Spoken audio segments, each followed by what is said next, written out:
Hello, ladies and gentlemen, and friends of the dungeon. I am Rob here once more in my throne of power in my dungeon.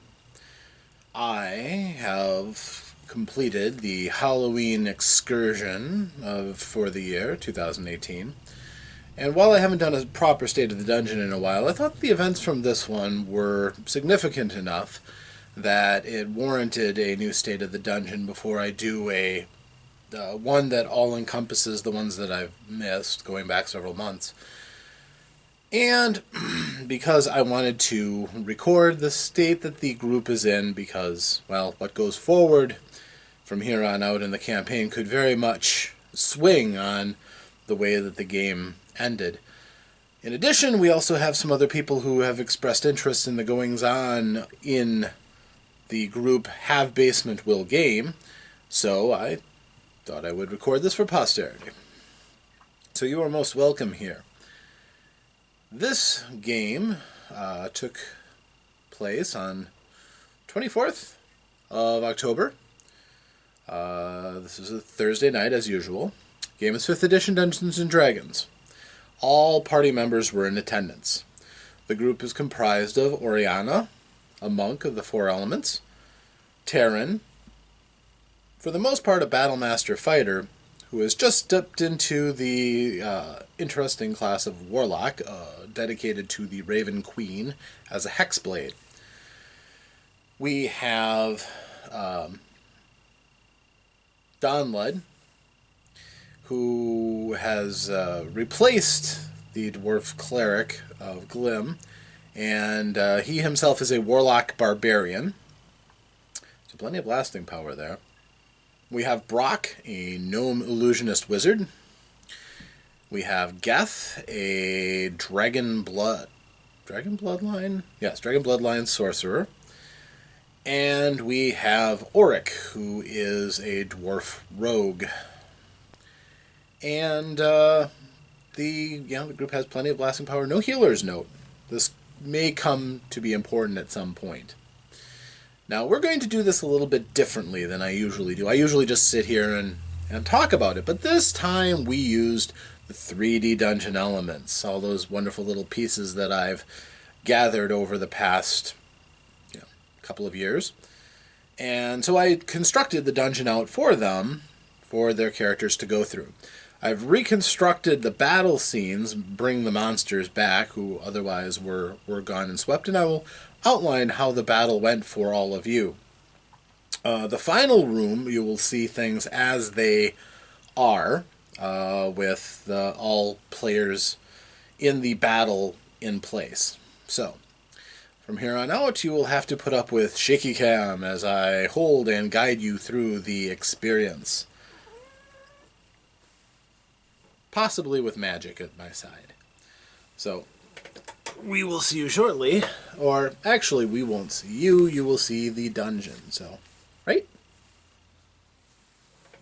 Stay tuned. Alright, the adventure begins here in the corridor leading up to the proper temple. It's actually a blank set of lava tubes that, distance-wise, magic, stop eating the ogre. Naughty kitty, stop eating the ogre.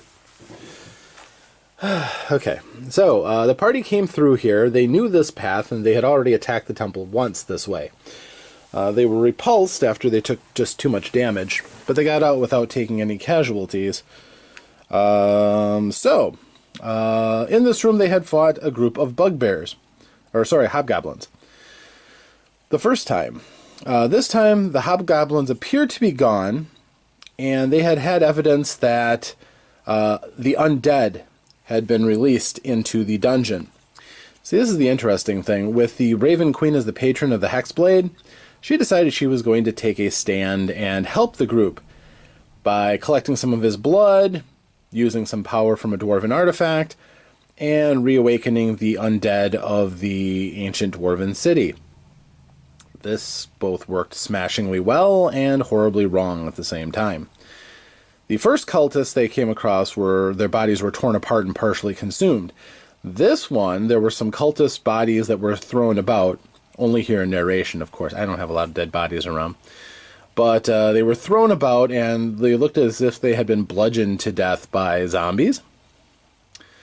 When Oric came into the room, he did not notice that alongside of the wall were hobgoblin zombies. The same hobgoblins that they had killed the first time they had run through were animated again as zombies. Magic, get out of the dungeon. Magic. Out of the dungeon, kitty. Boop. Move it. I apologize. If I'm making a video, she wants to be in it. Okay. So, the adventure took forth, or came in here, and was immediately attacked by the zombies. So, Oric fought a little and then ran away. The rest of the group moved up, and, well, they were only zombies. The group bludgeoned them pretty quickly, and Oriana got a few kills in right away with her multiple attacks. The group at this point started hearing sounds of battle, fire, screaming, and so on. So they moved upward to investigate. Through this hall. And around the corner, they came to see a battle open up in front of them. The battle consisted of 2 ogres. The ogres themselves were unique because they were covered in fiery runes, and when they attacked, their axes were bathed in fire, but the ogres themselves roared in pain. Also defending the temple was an Ifrit. Also one wing of the defense was a troll, himself scarred from horrible tortures. Anybody who knows trolls and fire, the fire cult just couldn't resist. So those defenders, as well as a fire elemental and an ogrillion, half ogre, made up the defenders of this room of the temple. They were being attacked by a horde of skeletons and dwarven wights, led in the center by this flaming skeleton, who had some special powers. And it looked like the defenders of the temple were going to win this fight. The ogres were strong enough to cut down skeletons at every shot. The Ifrit's power was difficult for the defenders to deal with, or difficult for the attackers to deal with. But the flaming skeleton was kind of a nuisance because their fire magics weren't working against it. So the party decided to help, and they came right in and started unloading with their ranged attacks, with volleys of eldritch bolts from the warlocks and a lightning bolt from the sorcerer. The group came through and just started laying in.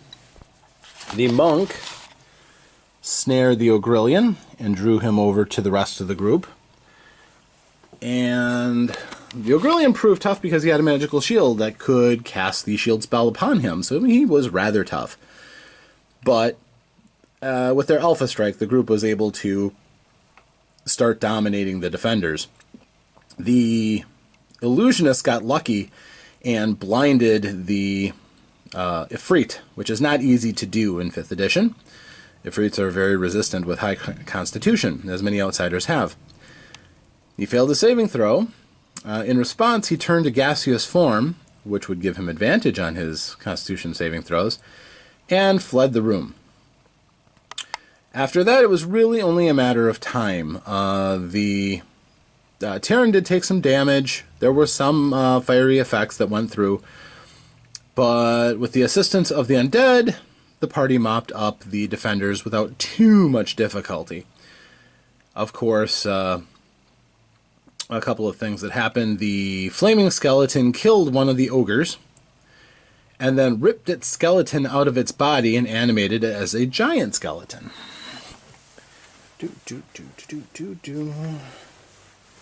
So ogre goes down, giant skeleton comes in.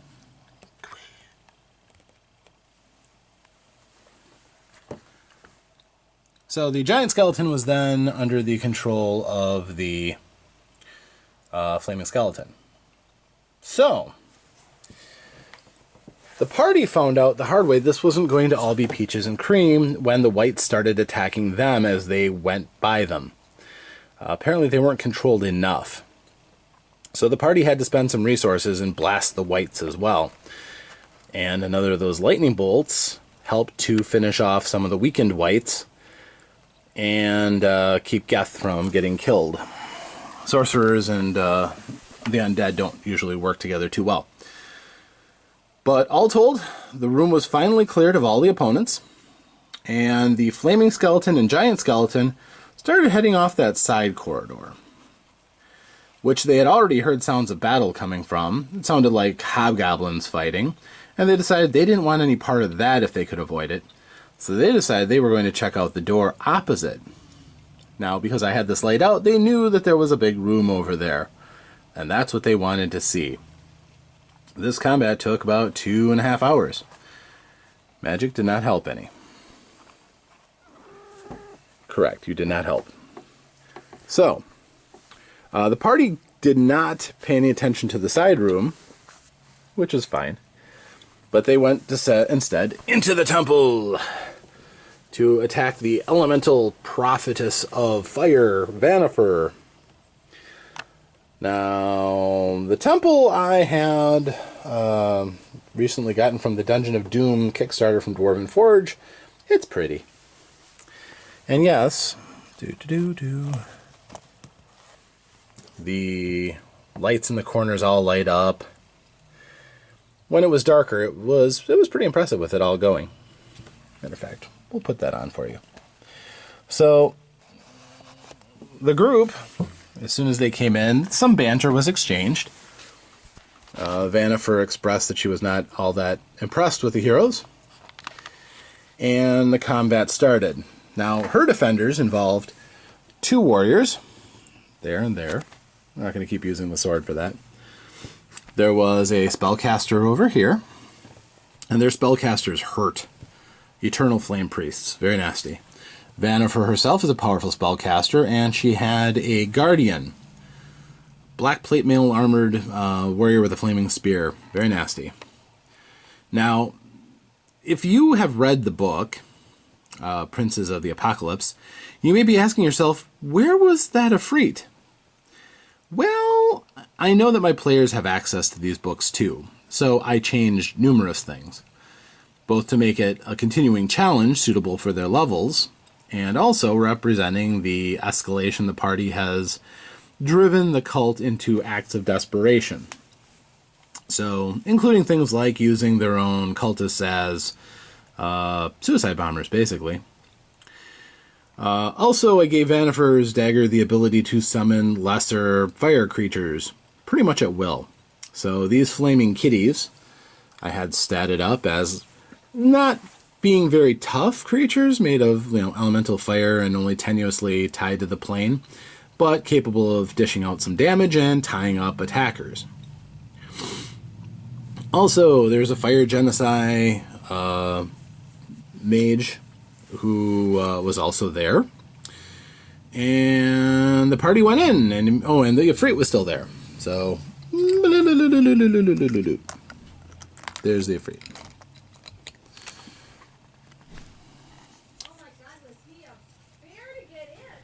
So, the group came into the room, and the first person to go was Oriana, the monk. So she peeled off, and she immediately went to start attacking the wizard at the side. She has learned that her strengths go in mugging low armor opponents and beating them up with a flurry of attacks. She'd used up all of her key power in the first battle, however, so she was on with her native skills in fighting.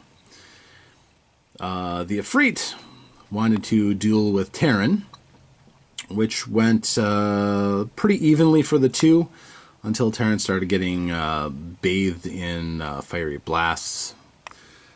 The Fire Cats attacked Terran, but Terran's armor proved to be too tough.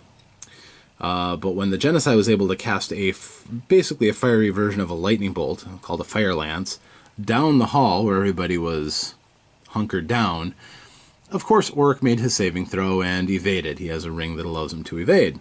The others, not so lucky. Everybody took some damage. Except for Oriana, who was up fighting. And then the warrior came over and attacked her and laid into her side, and she found herself in a bad way. So, then the Comedy of Errors started. Oric moved up and attacked Vannifar with his bow, which he had pre-dosed 3 arrows with a paralytic venom that he had taken from a Kenku many encounters ago. Well, my dice for saving throws weren't that great for her, and she fell victim to one of the arrows and dropped. Now, I'm going to confess, I'm not the world's greatest game master sometimes. I have neglected the detail that she had a legendary ability that allowed her to automatically make a saving throw when she wanted to. She could do that up to 2 times a day. I forgot, so she fell down, paralyzed. The rest of the group went, ooh, oh, we've got to kill her. So they all charged into the room, leaving all the enemies behind, including potent spellcasters. At this time, Oriana, tired of getting beaten on, retreated so that she could get some healing potions back out of the hall. And also, once bitten, twice shy, Brock, the illusionist, poked his head in, tried summoning a water elemental, at least an illusionary version. The problem was, with all these people skilled in Arcana, they knew that it was impossible for a water elemental to be summoned here into the Temple of Elemental Fire. That just wasn't working. So they saw through the illusion immediately, which kind of put him out. After that, he resorted to popping into the room to throw down a hold spell or some Enemies Abound, which is a fun spell that causes your foes to attack a random person, and you don't have to concentrate on it. Worked really well against the ogre. In the prior room, not so good in here. I was making saving throws for the guardian with the lance. The warlock popped in, just kept shooting on occasion. But Terran went down under the assault. That's Terran down there. Under the assault of numerous fire attacks. And again, no healer in the group. However, the group was able to successfully take down the 2 Eternal Flame Warriors who were in defense. Banished the Ifrit. Through this, though, there was a bit of controversy. With Vannifar down, I then realized that she could get up whenever she wanted to. She could will herself to make the saving throw. At this time, though, Donlud charged up so that he could try attacking her while she was down, gaining advantage because she was prone and defenseless. Also, Oric had moved up to basically do the same thing. The Guardian was preventing them from delivering a coup de grace blow to kill her and just cut her throat and put her out of their misery. But they were going to do a tremendous amount of damage until she sat up and calmly cast Dominate Person on Oric. She had done this before, and she knew his willpower wasn't so outstanding to give him an excellent chance against her magic. True to type, he got dominated. Things went for a round. Most people didn't realize this. The people who would have known were popping in and out of the room. And so Oric calmly went over and stabbed Terran in the back, which is what actually ended up dropping him. So, this left pretty much Donlud against Vannifar and the Guardian. He jumped through the hole in the behind the altar. That thing. Which, again, was a small little detail that I had made, because the group loves exploring, weird supernatural things, and that led to a micro dimension, a little pocket room that Vannifar was using as her quarters, which she had defended against. In case she had to fall back somewhere that she couldn't be reached, she could go in there and seal it off, so she'd be safe until it was time to come out because the heroes had left. Well, now Donlud popped in there, and he's out of the fight until such time as he can come back. We'll see about that next time. But Vannifar is beaten up, but not dead. The Guardian, I believe, is not badly injured at all. Maybe down to a quarter of his hit points. One of the cats was banished. They found out that the cat didn't have a lot of endurance, so he's gone.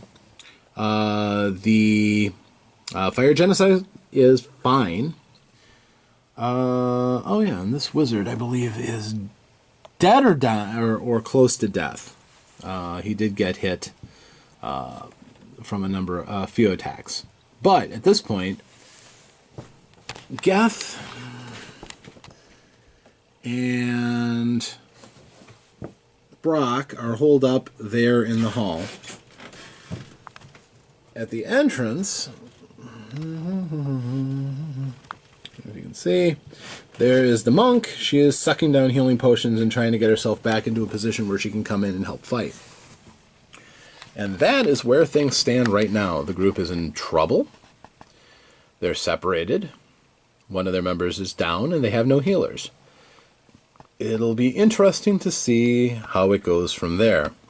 But the group knows if they wipe, if everybody dies, or enough so that they could not form the group again, this campaign will be over. So it all hangs on a precipice.